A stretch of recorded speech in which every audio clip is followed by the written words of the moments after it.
Hello everyone, welcome to path shower. कैसे हो सब? आई होप सभी की लाइफ प्रिपरेशन बहुत अच्छी जा रही होगी। तो आज हम पार्ट 8 करने वाले हैं हमारी 1000 MCQ सीरीज ऑन अकाउंटिंग, जो फाइनेंस अकाउंट असिस्टेंट के पॉइंट ऑफ व्यू से बहुत ही इंपॉर्टेंट है। या आप कोई भी एग्जाम ले लो जहाँ पे अकाउंटिंग का सिलेबस हो, बहुत ही इंपॉर्टेंट ये सीरीज होने वाली है। स्टार्ट करने से पहले अगर आप इस चैनल पर पहली बार आए हो, प्लीज़ डू सब्सक्राइब। और इस MCQ सीरीज की PDF आपको हमारे टेलीग्राम चैनल पर मिल जाएगी। So without taking further time, let's get to the point. So आज का हमारा पहला क्वेश्चन क्या है? Business finance includes. Business finance में क्या इंक्लूड होता है? इसमें इंक्लूड होता है procurement of funds and utilisation of funds. Procurement का मतलब क्या है? Obtaining of funds. हमें फंड्स के सोर्सेज कहाँ से मिलेंगे और इसकी यूटिलाइजेशन कैसे होगी ताकि हमें एक्सपेंसेस कम आए और प्रॉफिट्स ज़्यादा इनकर हो। Next is funds are required for. Funds हमें किस चीज़ के लिए मेनली लगते हैं? Purchase of land and building, purchase of machinery, purchase of another fixed asset. Funds हैं मेनली इसी के लिए लगते हैं। किसके लिए? परचेज करना को, लैंड, बिल्डिंग, प्लांट, मशीनरी और एनी अदर फिक्स्ड एसेट। इसका आंसर क्या है? All of the above. Next is which report gives a review of the profitability of the business. इनमें से कौन सा रिपोर्ट हमें शो करता है प्रॉफिटेबिलिटी ऑफ बिजनेस? तो वो कौन सा स्टेटमेंट है? Income statement. Next is term financial statement covers. जो फाइनेंशियल स्टेटमेंट टर्म है, ये क्या क्या चीज़ें कवर करती है? मेनली फाइनेंशियल स्टेटमेंट्स में क्या होता है? Profit and loss statement and balance sheet. Next is which of the following is true about financial statements. इन दोनों में से कौन सा ट्रू है regarding financial statement? Financial statement gives a summary of accounts. Financial statement can be stated as recorded facts. तो financial statement क्या हमें शो करता है? Recorded facts. तो इसका आंसर क्या है?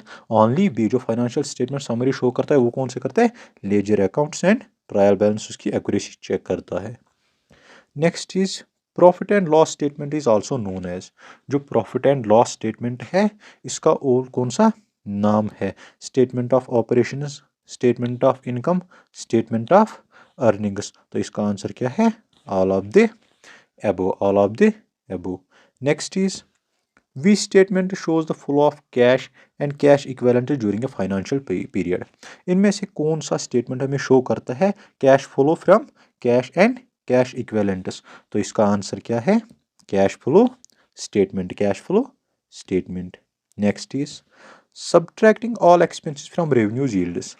जब हम रेवेन्यूज में से सब्ट्रैक्ट करते हैं कौन से एक्सपेंसेस, तो वहाँ पे क्या रहता है? वहाँ पे रहता है नेट प्रॉफिट और नेट लॉस। अगर पॉजिटिव फिगर आ गई नेट प्रॉफिट, अगर नेगेटिव फिगर आ गई net loss. Next is balance sheet of a company is required to be prepare in the format given in. जो बैलेंस शीट हमें prepare करना पड़ता है वो कौन सा फॉर्मेट के रिगार्डिंग हमें प्रिपेयर करना? वो रिगार्डिंग है कि शेड्यूल 3 एंड पार्ट 1 है। इंपॉर्टेंट है, याद रख लेना है direct. Next is as per the companies act the balance sheet of a company is required to be presented in. Companies act के रिगार्डिंग जो बैलेंस शीट का रिव्यू है वो हमें किस तरीके से प्रेजेंट करना है? वर्टिकल फॉर्म में। कौन सा बोलता है हमें? Company act. Next is which of the following is not required to be prepare under the companies act. इनमें से कौन सा हमें प्रिपेयर नहीं करना पड़ता है अकॉर्डिंग टू कंपनीज एक्ट? तो statement of profit and loss record करना पड़ता है, बैलेंस शीट भी करना पड़ता है और हमें ऑडिटर्स रिपोर्ट भी करना पड़ता है। तो फंड फ्लो स्टेटमेंट हमें रिकॉर्ड नहीं करना पड़ता, ये मैंडेटरी नहीं है as per the companies act.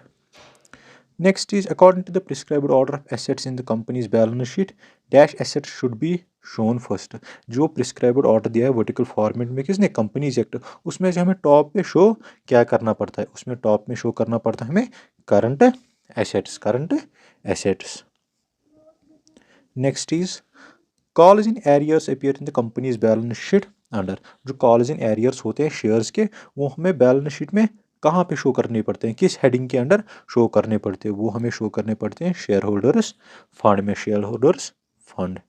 Next is calls in advance appears in the companies balance sheet under. जो कॉल्स इन एडवांस होते हैं वो किसके अंडर शो हमें करने पड़ते हैं? वो हमें शो करने पड़ते हैं किसके अंडर? करंट लाइबिलिटी के अंदर।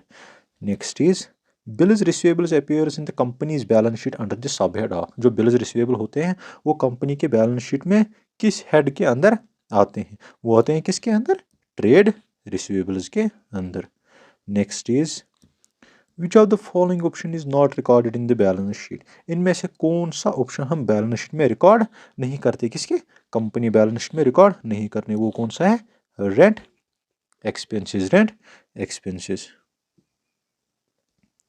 Next is which of the following given are not addressed by the business finance. इनमें से कौन सा एड्रेस नहीं करता है बिजनेस फाइनेंस। देखो बिजनेस फाइनेंस फाइनेंसिंग भी करता है, इन्वेस्टिंग भी करता है और manage day to day expenses भी करता है, तो इसका आंसर क्या है, none of these. Next is which of the following is measured by the profit margin. इनमें से कौन सा मेजर होता है प्रॉफिट मार्जिन का, वो क्या है, operating efficiency. Next is business finance address which of the following. Business finance address क्या करता है, इनमें से कैपिटल बजटिंग भी करता है, कैपिटल स्ट्रक्चर भी करता है और वर्किंग कैपिटल मैनेजमेंट भी होती है, तो all of the options are correct और addressed by the business finance. Next is finance is vital which of the following business activities. Finance vital किस लिए है इनमें से, इन एक्टिविटीज में से, तो कौन सा है, मार्केटिंग रिसर्च में भी फाइनेंस लगता है, में प्रोडक्टिव प्राइसिंग में भी लगता है और design of marketing strategy and distribution channels में भी फाइनेंस लगता है, so all of the option is are correct regarding business finance. Next is which of the following refers the difference between the sale price and the cost of inventory. इनमें से क्या show करता है हमें sale price and cost inventory की difference, तो वो क्या शो करता है, markup price. Next is which of the following makes a broader use of the accounting information. इनमें से कौन सा ब्रॉडर यूज है किसकी, अकाउंटिंग इंफॉर्मेशन की, वो कौन से करते हैं, फाइनेंशियल एनालिस्ट्स को ज़्यादा ज़रूरत पड़ती है कोई किसकी, अकाउंटिंग इंफॉर्मेशन की।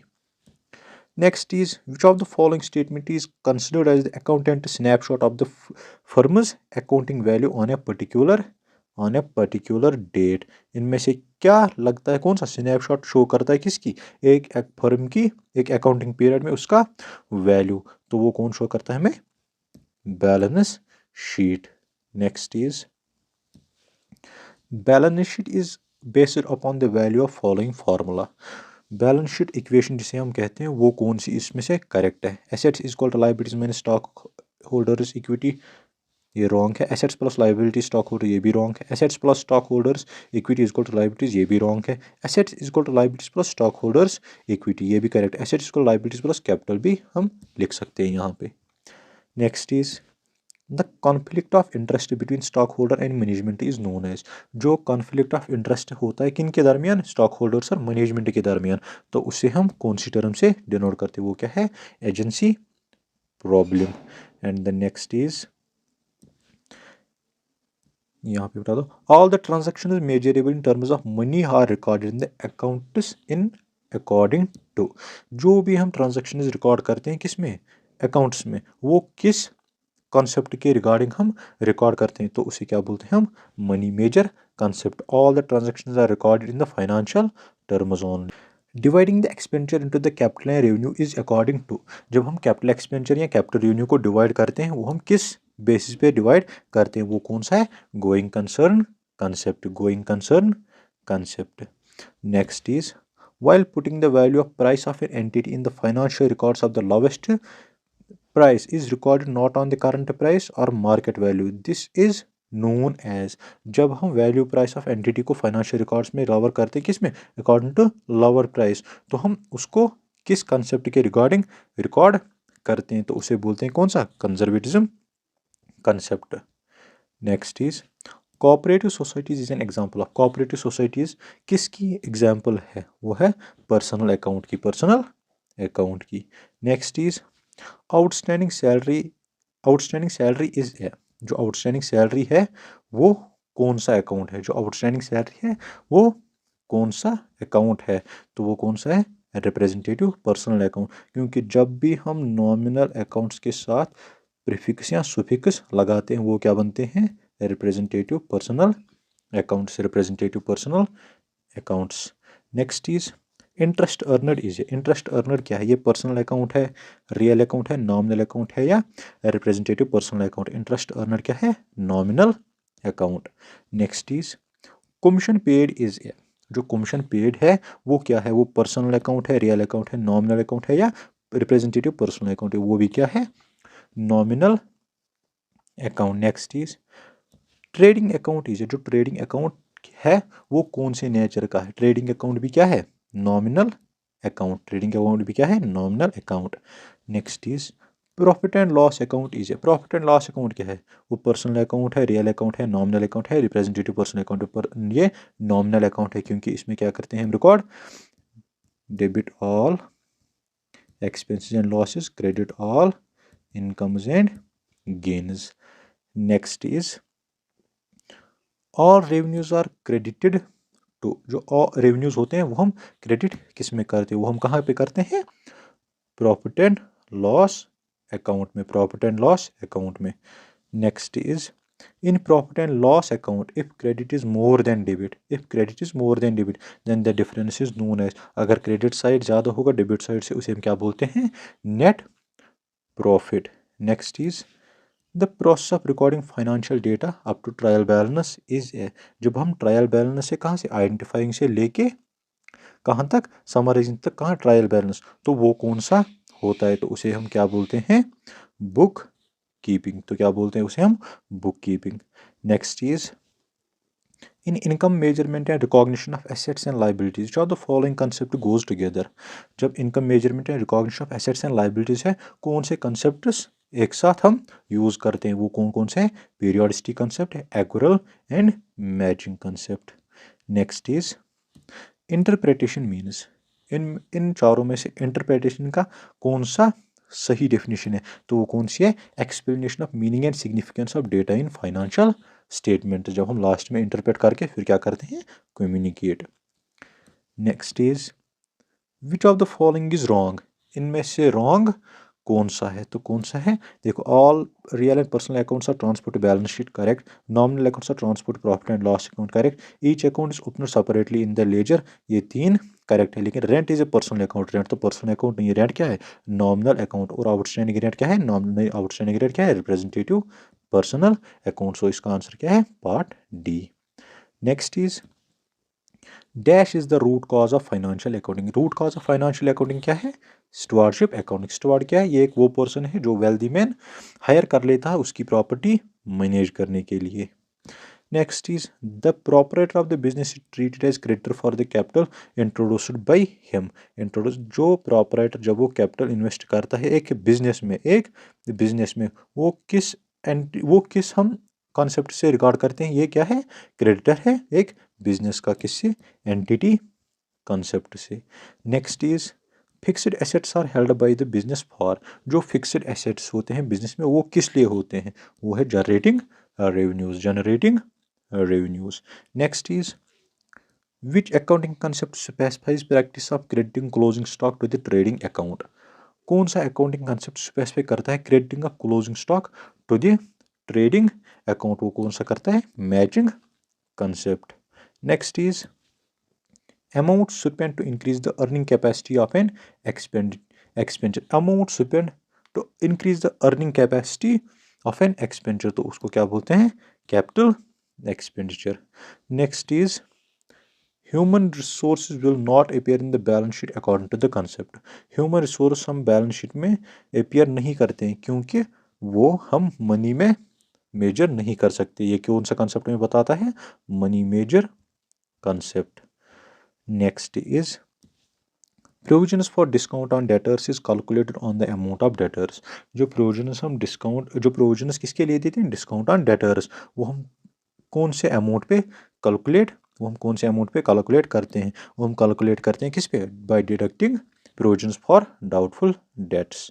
Next is which of the following is not a real account, इनमें से रियल अकाउंट कौन सा नहीं है? इनमें से रियल अकाउंट कौन सा नहीं? आउटस्टैंडिंग रेंट अकाउंट, ये क्या है? Representative personal account. Next is value of goods withdrawn by the proprietor for the personal use should be credited to, जब भी एक बिजनेसमैन अपने बिजनेस से गुड्स निकालता है अपने यूज़ के लिए, वो तो उसके लिए ड्राइंग्स बन जाते हैं, लेकिन क्रेडिट किस में होता है? परचेज अकाउंट में, परचेज अकाउंट में। So today's last question is which of the following is incorrect, इन चारों में से इनकरेक्ट कौन सा है? Goodwill is equal to, goodwill is intangible asset correct, sundry debtors are current assets correct, loose tools are tangible fixed assets correct, outstanding expenses are current assets नहीं, ये क्या है, लाइबिलिटी। क्या है, liability. So this was all about today's MCQ series. I hope ये आपके लिए बहुत ही हेल्प करेगी आने वाले एग्जाम्स में। Thank you for watching this lecture and do subscribe to path shower. Have a great day.